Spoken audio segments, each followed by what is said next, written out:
Giving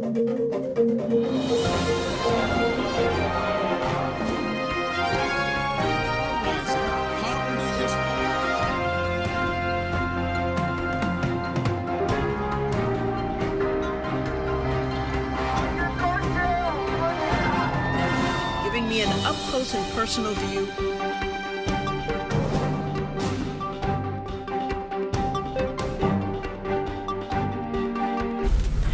And welcome to the JoAnne Powell Show. I'm JoAnne. We're coming to you from the World Center of Broadcast Media, WCOBM.TV Hollywood. We have been talking about yet another scandal that has rocked the Trump administration, connecting members of the administration or his family to Russians. Well, in this case, the release of Don Trump Jr.'s emails and a meeting that he had with a Russian attorney has a lot of people wondering to know what is happening, what's going on with that particular situation. We've been discussing that with political analyst Bill Snyder. He joins me now to continue the conversation. We were talking a little bit about the impact that this is having on the Trump administration. A lot of people are saying collusion, obstruction of justice. Are we seeing any concrete evidence? Are we getting close to something along those lines? We don't have a smoking gun quite yet. Some people are talking about treason. Yes. Tim Kaine, the former Yes. vice presidential nominee with Hillary Clinton, says it could be something treasonous. That right now looks like a stretch. Mm-hmm. What we don't have is the real smoking gun of the Trump campaign in collusion with the Russians actually doing something to undermine the Clinton campaign. What we know is that the intelligence services have already revealed the Russian government, the Kremlin, was trying and did things to undermine the Clinton campaign. What we don't have direct evidence yet of is whether the Trump campaign operatives supported that effort, knew about it, or contributed to it. But what happened in those emails, what was released, were a couple of very suggestive things. Donald Trump Jr. was told directly the Russian government wants to undermine the Clinton campaign, and his response was, love it. Yeah. So we're getting very close to evidence of a conspiracy.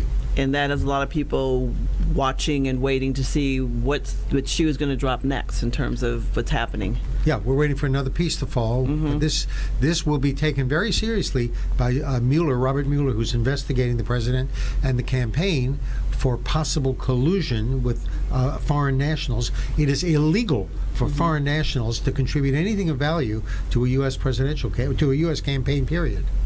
And possibly, to the defense of the Trump administration, they don't have a lot of experience when it comes to politics. So perhaps they were just doing it like they would run their business. They don't know what the rules are in politics, and they certainly don't know how the press operates in Washington. Mm-hmm. What they're doing is trying to change the subject. Trump tweets about everything except Russia. He just calls it a witch hunt. Mm-hmm. It is distracting all of Washington from the president and the Republican Party's agenda. Correct. The press has the ability. You've been in the press, so have I. They go on strike. Mm-hmm. They get a story like the Russia scandal, and that's all they want to report. Mm-hmm. You think they want to talk about tax reform or health care? Not unless they have to. Right. That's kind of what I was, looking at. It is a distraction. It definitely is grasping the headlines.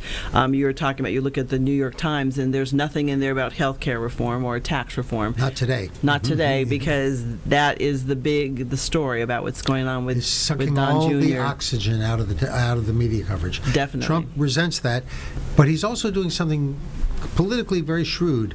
He's declaring war on the media. He has. He says the media is, and he's not entirely wrong about this, the media is pursuing the story because there's a lot of interest in it. But he is blaming the media. They're out to get him. It's a witch hunt. And his base believes that because the media is their hereditary enemy.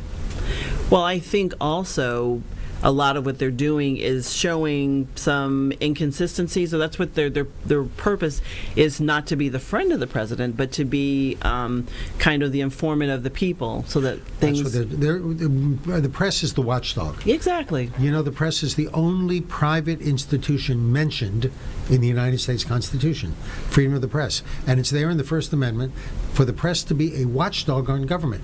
That is its constitutionally protected role. Yes. And if you are on the other side of that, it's not a comfortable place to be. No. Not at all. The Trump has gone, I mean, he spent a lot of his life at war with the press, and it is a way of keeping his base behind him. Yeah. It's a political strategy. There's no question about that. Now, let's take another issue that was in the headlines, had to do with the G20 summit when Trump had his daughter Ivanka sit in his seat, which kind of made a lot of people like, what in the world is happening here? I mean, she is not the president. Why is she stepping in? And he's connecting it with Chelsea and the Clintons. That's a stretch. I mean, yes.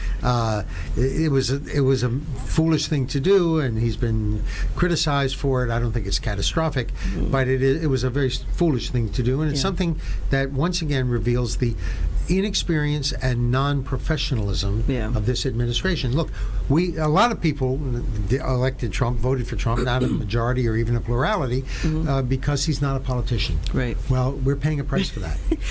Well, he even has people, I'm sure, that tell him, but he just won't listen. I'm thinking just because of his personality and the fact that he is, kind of large and in charge, and he really doesn't listen to a lot of his advisors. That's right. He believes he got where he is on his own know-how, that it's all about him.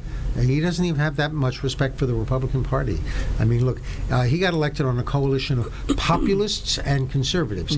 The conservatives, which is most of the Republican Party, they voted for him so that they'd have someone in the White House who would sign whatever legislation the Republican Congress comes up with, and then keep his mouth shut. Yeah, they just wanted someone with the pulse and who can sign the bills and make them into law. The problem is he won't keep his mouth shut.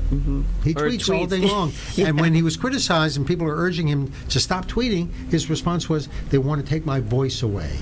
Because that's his way of doing an end run around the mainstream media. Yeah, because he's able to connect to his base directly. Speak directly. Because that's the whole beauty or curse of social media. You have that connection to the people directly. He calls it his voice. Twitter is his voice. It is, definitely, because he...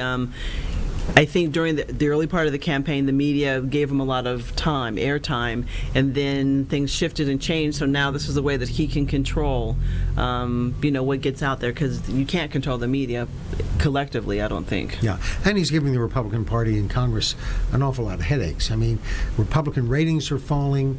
They did win the congressional races that were special elections, but that was expected to happen. They won them by very narrow margins. That's the part that I think would be very unsettling for the Republican Party, because they should have been just slam dunk type of races, and they were very close. And they've lost some state legislative seats recently in Oklahoma and Ohio that should have been easy wins.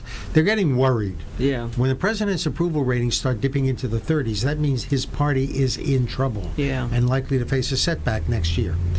And the other thing is that all of this that's going on is distracting from the things that need to be done in Washington.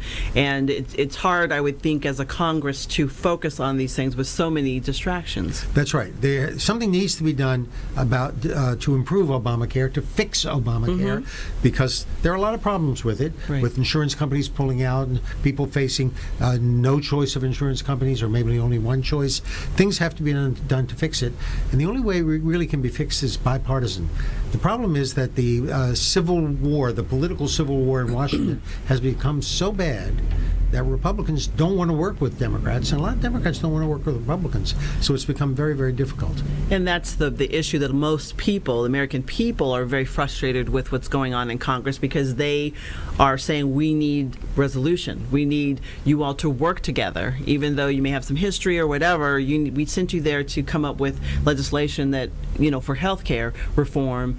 And some of it is very concerning, specifically when they're saying, let's just repeal it and then come up with a plan later. That's one idea. Yes. But you repeal the Obamacare plan, and the insurance companies are going to go crazy. Because they don't know what the market is. They don't know what the rules are. Suddenly you're putting them in the Wild West, and they have no idea what they can offer, what will be legal, what won't be legal, when they will finally have some new health care plan. That's a very dangerous solution. Oh, it is, because there are a lot of people that are very concerned, people who have children, or people that are in nursing homes that are dependent on, all this information. So it's something that is very, disheartening, and when it comes to the reality of the impact that it has on people. Yeah, Medicaid is at the center of the healthcare debate, and I was really surprised to find out that something well over, I think, 60% of nursing home residents are paid for by Medicaid, and it's being threatened by the efforts to repeal Obamacare. A number of states did not expand Medicaid.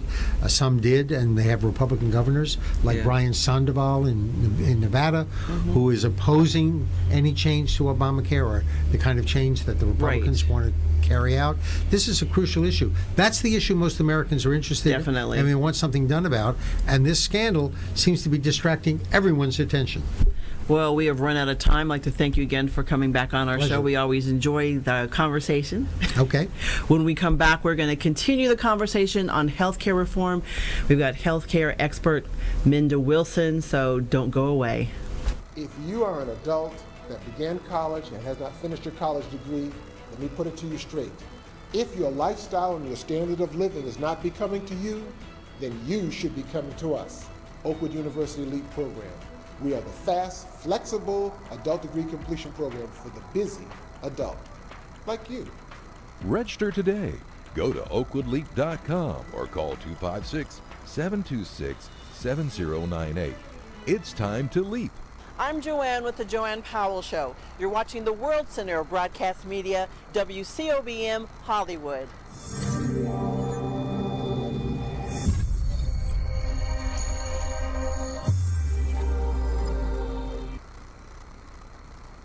Thanks to Oakwood University and the LEAP program, I have now a college degree.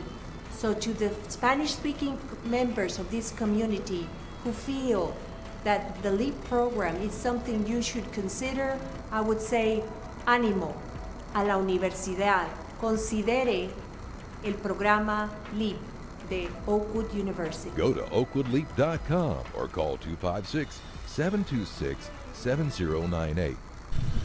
Seize the Day Scuba for your best scuba experience above and below the sea. You'll find friendly staff, experienced PADI certified instructors, and state-of-the-art scuba equipment and gear. Join our dive club and we'll help you plan memorable scuba excursions. Immerse yourself. Seize the Day Scuba, serving Southern California. Call 949-220-0500 to create your scuba experience. When I first started into the program, yes, I had doubts. I was really impressed with Oakwood University, with the faculty and the staff and the student body. It was a really good experience, and I would definitely recommend it to anyone who was thinking about going back and finishing their degree. Register today. Go to oakwoodleap.com or call 256-726-7098.